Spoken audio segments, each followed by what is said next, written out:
Hello, in this video I want to show you how to install Rare and Zip packing or unpacking app on your Xiaomi Redmi Note 10 Lite. And to do this we'll need to open the Google Play Store. Right here try to find an app called Rare, it's RAR.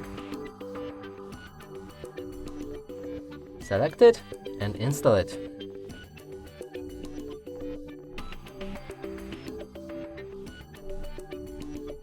When it's ready, you should be able to open the app and from here allow access to manage all files. Go back, dismiss this notification, and the app should be ready. And that's it for this video. Hope you like it. Please consider subscribing to our channel, leave a like and a comment below.